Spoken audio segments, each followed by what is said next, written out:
तपाईँले सपना देख्न हिचकिचाउनुहुन्न। मुलुक परिवर्तनको यात्रामा कसले गर्दैन भनेर कुर्ने होइन, विकल्प कुर्ने होइन, विकल्प बन्ने हो। केही साथीहरू तयार हस्। भन्नुपर्ने भन्दा गर्नुपर्ने कामहरू धेरै छन् मेरा। तैपनि यो अवसरमा तपाईँहरूसँग दुई चारवटा कुरा भनेर यहाँबाट जाने विचार गरेको छु। फेरि पनि तपाईँहरूले गर्नुभएको अनवरत माया र विश्वासका लागि धेरै धेरै धन्यवाद दिन चाहन्छु। हाम्रो संगठनलाई मजबुत बनाउन संगठनको विभिन्न तह र तबकामा बसेर काम गर्नुहुने राष्ट्रपा नयाँ दिल्लीका सम्पूर्ण साथीहरूलाई यो भव्य आयोजनाका लागि एकैपटक धेरै धेरै धन्यवाद दिन चाहन्छु।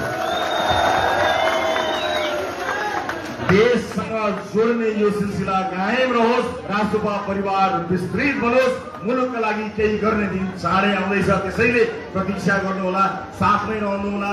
हामीले केही खराब गलत गर्यौँ भने, केही हामीबाट कमजोरी भयो भने यहाँले सल्लाह सुझाव विभिन्न माध्यमबाट दिनुहोला। हाम्रो कोसिस रहनेछ जुन 8 भरोसाका साथ तपाईँहरूले घरमा भनेर घन्टीमा भोट हाल्नुहोस् भन्नुभएको थियो, हामी तपाईँको शिर निहुराउने कुनै पनि गलत काम गर्ने छैनौँ। म तपाईँहरूलाई वाचा